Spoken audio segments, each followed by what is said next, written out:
everyone. Follow us as we explore the vibrant city that never stops buzzing and is filled with all the mouth-watering goodness of Japanese food. Let's go discover Osaka, Japan. We woke up bright and early and had a very hearty breakfast at Matsuya. Then we made our way to the city of Ikeda to visit no other than the Cup Noodle Museum. Here, we can see the history of how instant noodles took over the world. It was so amazing to see how a simple idea is now a worldwide iconic instant noodles that we know. I think I was the most excited among us to come here because 10 years ago, we were able to visit their branch at Yokohama City, but I was not able to join the ramen making class because of the limited slots available. So this time around, I told my husband that I was 100% sure that we were going to join the ramen making class, no matter what happens. We were initially booked for an afternoon schedule, but when we were about to do the cup noodle decorating instead, a nice woman approached us and told us that there were 3 slots that just opened up. So she quickly ushered us up to the second floor. We wore our aprons, washed our hands, and began our ramen noodle class. You start with mixing the ingredients, kneading the dough,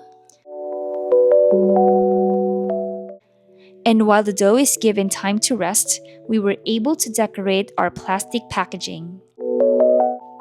Look at the adorable chicken bandana. I'm gonna do something. It might be hard. Now don't worry, you don't really need to have any cooking background to join as they will be guiding you along the way. What to do and all the ingredients are already well prepared. Plus, all the staffs are really nice and accommodating. Then it was time to finally roll out the dough.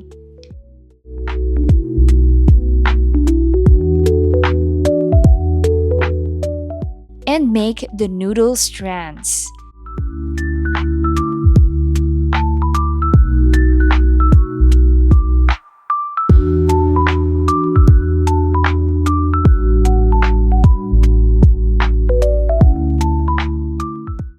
We were asked to measure each portion to exactly 100 grams each.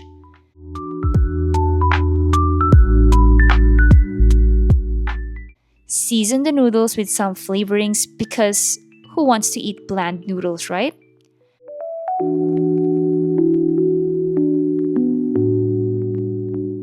Then hand it over to them for frying.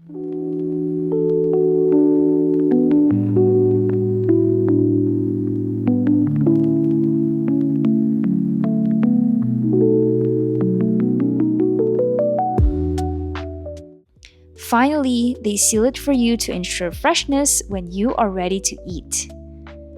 After the class, we headed down to make our cup noodle decoration. You simply need to buy a cup in their vending machine and they will usher you to an available table with all the colored markers to decorate away.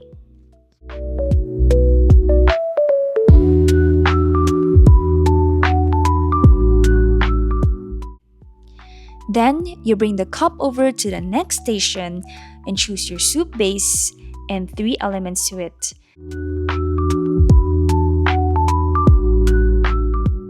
There were so many choices to choose from, so for the soup base, we decided to get the curry flavor, and the toppings, we got some cute fish cakes, some pork cubes, and shrimps. Then you can witness how they heat seal the cup noodle before finally going to the last station. To bring home, they give you an inflatable plastic and a rope for you to bring around. I kid you not, this is very secure, and we even made it home with no dents on the cup noodles despite being wedged in our very full suitcase.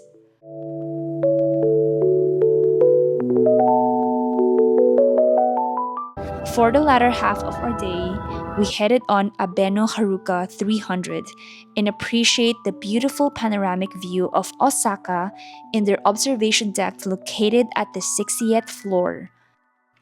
It is called Haruka 300 because the building is 300 meters tall and it used to be the tallest building in Japan. Then for dinner, we headed on our favorite ramen restaurant, and it's no other than Ichiran, to cap off our day with a hearty ramen bowl.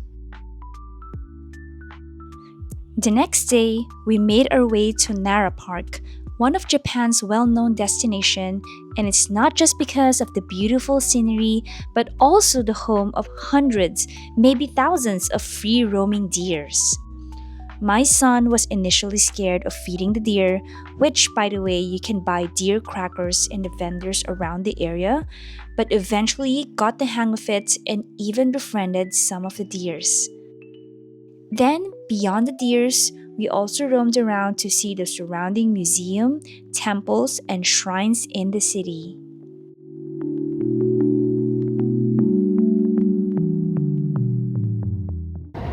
The next day, we made our way to Himeji City to visit their castle. We even got to witness the Himeji Castle festival that day. It is often called the White Heron Castle, and unlike other castles that has been rebuilt to preserve them, Himeji Castle actually withstood wars, earthquakes, and time itself. And of course, after the castle, we visited the Kokoen Garden to appreciate the landscape and greeneries. And then we decided to go to Kobe City and finally try the world-famous Kobe beef. We decided to eat at Kobe Beef Takakura. They have authenticated Kobe beef to make sure you are trying the real deal. The chef cooked the beef right in front of you as teppanyaki, and that first bite was so good. It's very juicy, flavorful, and just melts in your mouth. After filling our bellies, we decided to go to Kobe Herb Garden and Ropeway. It was very foggy that day, and some areas like the mid garden was already closed. But we were able to make our way to the very top and went around and checked out their herbs. We didn't get to see much of the view because during that day the fog was really thick, but the weather was actually quite nice up here. The next day was the main reason we went to Osaka, and it is no other than going to Universal Studios. We booked the VIP experience tour as we wanted our son to have a special experience in his first time here. Well, it's also a first for us. But first, we explored the wizarding world of Harry Potter and it was so magical.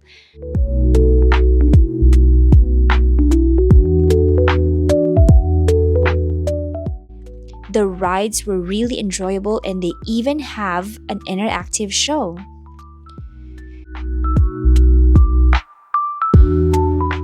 We explored the wands here at Ollivander's wand shop and got ourselves our first wand.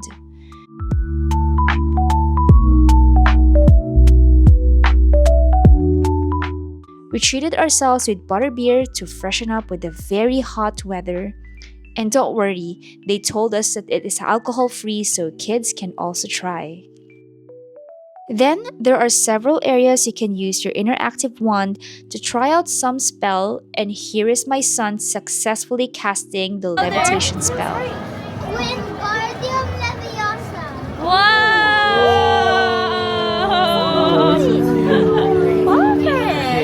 And then it was time to go to Nintendo World. There were so many people going here, and you can only enter on time queues, so do take note to do this as soon as you go inside the park.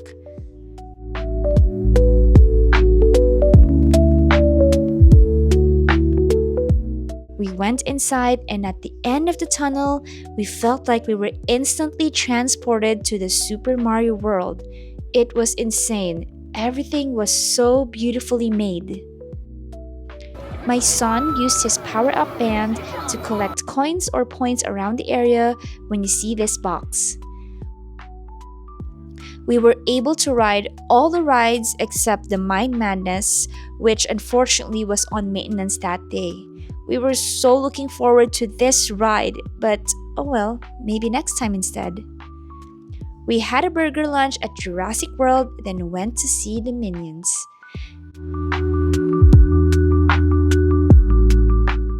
Then it was time to go to our VIP tour. We were greeted with the nicest staffs, and our tour guide Lloydie was honestly the best. He made our experience here at Universal Studio very fun and stress-free.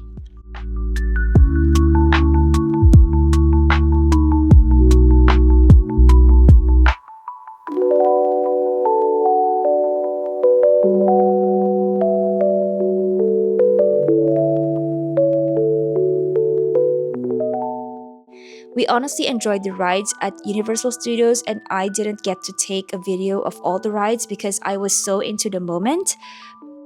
But by the end of the day, we were already super tired and we were able to ride almost the rides we wanted to ride.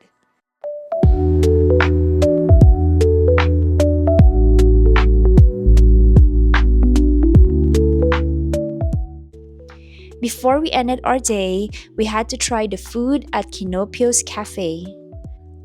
Since we were so tired from the day before, we decided to take it slow and explore Dotonburi.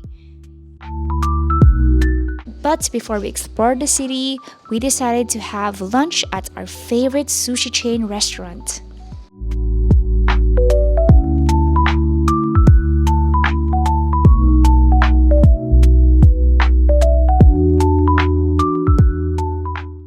If you are looking to eat Osaka street food, then this lively street is for you. Takoyaki, okonomiyaki, grilled crab, you name it, they got it. And of course, we cannot miss a snap with the Glico Running Man, as this is Osaka's most iconic sign, so don't miss out to explore here at night as well. And for dinner, we had M by Matsusaka, and it certainly did not disappoint. The beef was honestly top notch, and this restaurant is a must try when you come here in Osaka. For dessert, we went to Maccha House and ordered the tiramisu for something sweet to balance the umami flavor of the Wagyu beef.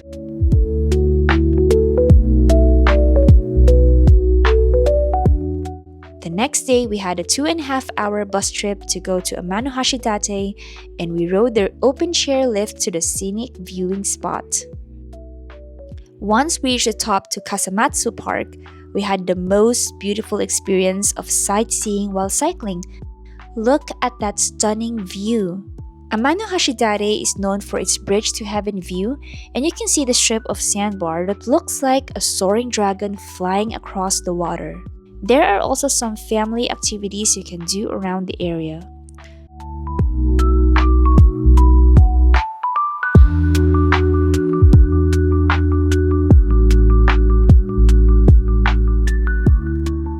This area is so picturesque, and it's such a great getaway from the busy city to appreciate nature.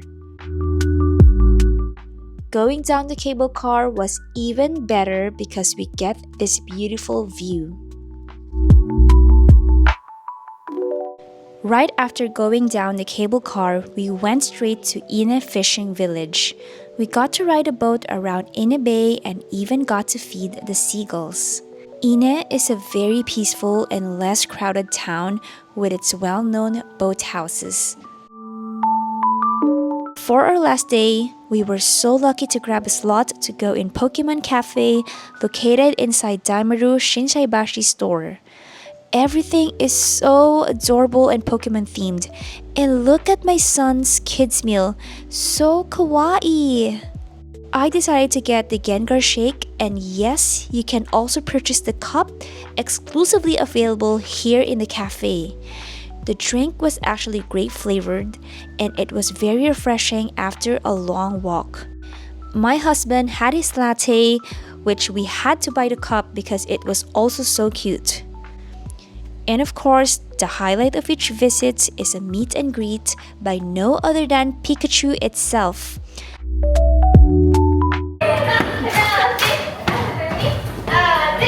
But after, we visited the Pokemon Center located just beside it and bought our son's Pokemon souvenirs. It is always so difficult not to bring home anything from this store. And with that, our trip to Osaka has finally come to an end, and I am definitely going to miss all the amazing food and experience I had. Thank you so much for watching. Bye!